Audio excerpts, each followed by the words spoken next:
नमस्कार, आपका स्वागत है। दोस्तों, भगवान श्री कृष्ण वास्तुशास्त्र का विशिष्ट ज्ञान रखते थे। उन्होंने समय समय पर धर्मराज युधिष्ठिर को वास्तुशास्त्र का ज्ञान दिया। यह ज्ञान समस्त मानव जाति के लिए अत्यंत महत्वपूर्ण और कल्याणकारी है। श्री कृष्ण ने 2 ऐसे पेड़ पौधों के बारे में बताया है जिनका भवन की सीमा में होना दुख एवं दरिद्रता लेकर आता है। ये वृक्ष घर के सामने होने से उस घर में निवास करने वाले लोगों की कभी उन्नति नहीं होती है। उन्हें हमेशा पराजय और निराशा का ही सामना करना पड़ता है। दोस्तों, वास्तुशास्त्र के अनुसार वृक्ष तथा पौधे हमारे भवन की सुंदरता को बढ़ाते अवश्य है, साथ ही ये वातावरण को शुद्ध रखते हैं। वृक्षों से सकारात्मक ऊर्जा का संचार होता है, जो हमारे जीवन के लिए अत्यंत आवश्यक होती है। वृक्ष नकारात्मकता को कम करके वातावरण को अधिक सकारात्मक बनाने का कार्य करते हैं। घर के सामने शुभ पेड़ पौधे लगाने से घर में बरकत आती है। साथ ही ये पेड़ पौधे कई प्रकार के वास्तु दोषों को नष्ट करते हैं। घर के आंगन में खड़े वृक्ष देवताओं के समान हमारे घर की रक्षा करते हैं। इसीलिए हमारे पुराणों और शास्त्रों में भवन की सीमा में कुछ शुभ वृक्षों का रोपण करने की सलाह दी गई है। आज हम जानेंगे हमारे घर की सीमा में कौन से वृक्ष तथा पौधे होने चाहिए और कौन से वृक्ष नहीं होने चाहिए।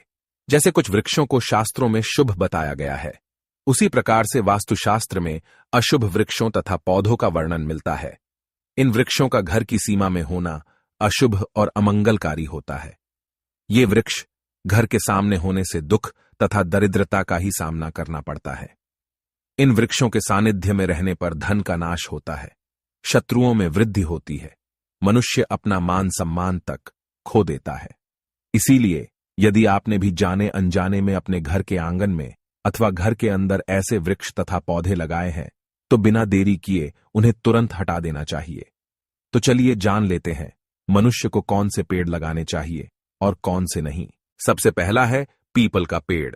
किसी जलाशय के समीप पीपल का वृक्ष लगाने वाले मनुष्य को जो फल मिलता है वह सैकड़ों यज्ञों के समान होता है।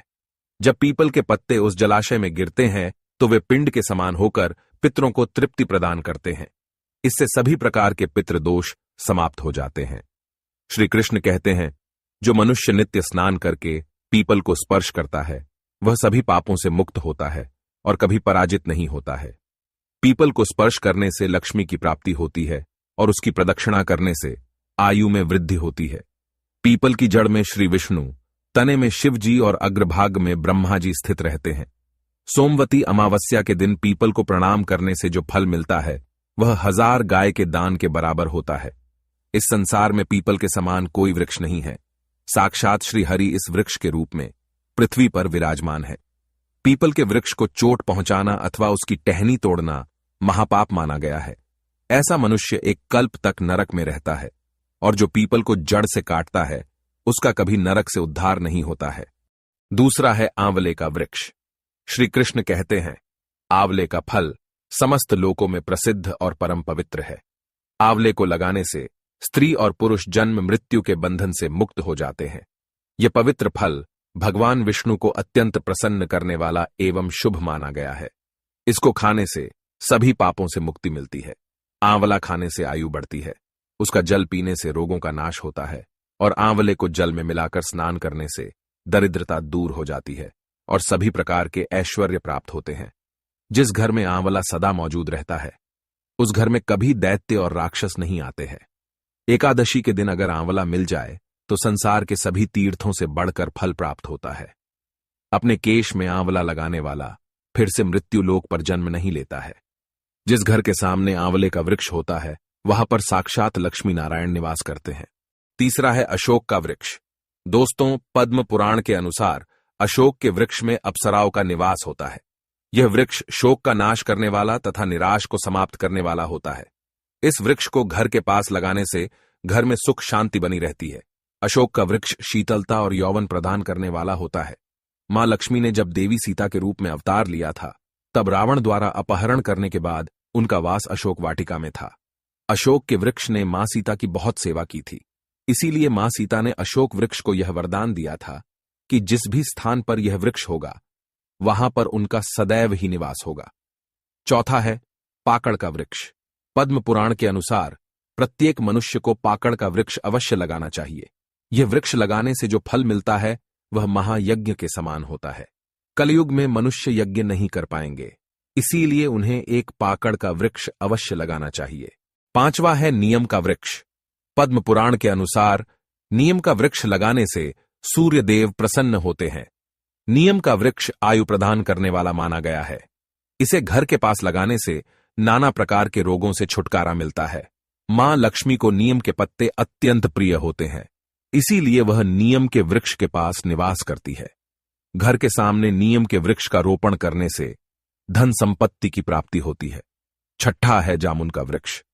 यदि कोई मनुष्य कन्या प्राप्ति की कामना करता है तो उसे जामुन का वृक्ष अवश्य लगाना चाहिए। पद्म पुराण के अनुसार जिस मनुष्य के घर के सामने जामुन का वृक्ष होता है उसके घर में कन्या का जन्म होता है, जो कुल का गौरव बढ़ाती है। 7वां है बेल का वृक्ष। पद्म पुराण के अनुसार बेल के वृक्ष में भगवान शिव और गुलाब में देवी पार्वती का निवास है। इसीलिए अगर बेल के वृक्ष के पास गुलाब का पौधा लगाया जाए तो शिव पार्वती का आशीर्वाद प्राप्त होता है। उस घर में कभी दुख दरिद्रता नहीं आती है, उस घर में कभी अकाल मृत्यु नहीं होती है और कोई स्त्री विधवा नहीं बनती है। 8वां है नारियल का पेड़। नारियल का पेड़ लगाने से पुरुष अनेक स्त्री का पति बनता है। नारियल किसी भी धार्मिक अनुष्ठान का आवश्यक अंग होता है। यह अत्यंत शुभ माना जाता है। घर के आंगन में नारियल का पेड़ होने से उस घर में हमेशा शुभता होती है और उस घर के सदस्यों का समाज में बहुत मान सम्मान होता है। सुंदर पत्नी की कामना करने वाले मनुष्य को अनार का वृक्ष लगाना चाहिए। पलाश का पेड़ ब्रह्म तेज प्रदान करता है, इसीलिए इसका रोपण अवश्य करना चाहिए। वंश वृद्धि और संतान प्राप्ति की कामना करने वाले मनुष्य को अंकोल का वृक्ष अवश्य लगाना चाहिए। अगर मनुष्य किसी बीमारी से पीड़ित है तो उसे खैर का वृक्ष लगाना चाहिए। खैर का वृक्ष लगाने से बड़े बड़े रोग नष्ट हो जाते हैं। ये वृक्ष आरोग्य प्रदान करने वाला होता है। कुंद अर्थात मोगरे के पेड़ में गंधर्व निवास करते हैं, इसीलिए इस पौधे का रोपण अपने घर के पास करने से कार्यों में सिद्धि और शुभ फलों की प्राप्ति होती है। खासकर कला के क्षेत्र में काम करने वाले लोगों को यह पौधा अवश्य लगाना चाहिए। यदि किसी मनुष्य को चोर और लुटेरों का भी सता रहा है तो उसे अपने घर के पास बेंत का वृक्ष जरूर लगाना चाहिए। यह वृक्ष चोर लुटेरों को भयभीत करता है और घर की रक्षा करता है। चंदन और कटहल के वृक्ष पुण्य और लक्ष्मी प्रदान करते हैं। इन वृक्षों का रोपण करने से दुख दरिद्रता समाप्त हो जाती है। केले का पेड़ भी बहुत शुभ होता है और यह घर में सुख समृद्धि और खुशहाली लाता है। केले के पेड़ में भगवान विष्णु का वास होता है, इसलिए घर में केले का पेड़ होने से घर में धन की कमी नहीं होती है। हर श्रृंगार के पौधे को पारिजात भी कहा जाता है। इस पौधे की उत्पत्ति समुद्र मंथन के समय हुई थी और मां लक्ष्मी भी समुद्र मंथन से ही प्रकट हुई है। इसीलिए पारिजात के पौधे का बहुत अधिक महत्व है। यदि इस पौधे को अपने घर पर लगाते हैं तो आपको मां लक्ष्मी की विशेष कृपा प्राप्त होगी। मनुष्य को कभी भी ताड़ का वृक्ष नहीं लगाना चाहिए। ताड़ का वृक्ष संतान का नाश करने वाला होता है। जिस घर के पास ताड़ का वृक्ष होता है उस घर के संतानों की कभी उन्नति नहीं होती है। मनुष्य को कभी भी अपने घर के पास बहेड़े का वृक्ष नहीं लगाना चाहिए। इस वृक्ष पर प्रेतों का वास होता है। जो मनुष्य बहेड़े का वृक्ष लगाता है वह प्रेत बन जाता है। इसके नीचे बैठकर कभी पूजा पाठ भी नहीं करना चाहिए। सुंदर पत्नी की कामना करने वाले पुरुष को दाख का पेड़ लगाना चाहिए। अगर किसी मनुष्य को शत्रुओं का भय सता रहा है तो उसे केवड़े का वृक्ष लगाना चाहिए। यह शत्रुओं का नाश करने वाला होता है। तो दोस्तों, इस प्रकार से शास्त्रों में इन पेड़ पौधों के बारे में बताया गया है। उम्मीद है आपको यह जानकारी अच्छी लगी होगी। वीडियो को लाइक जरूर करें, कमेंट में जय श्री कृष्ण अवश्य लिखें, साथ ही चैनल को सब्सक्राइब करें। आप सभी का धन्यवाद।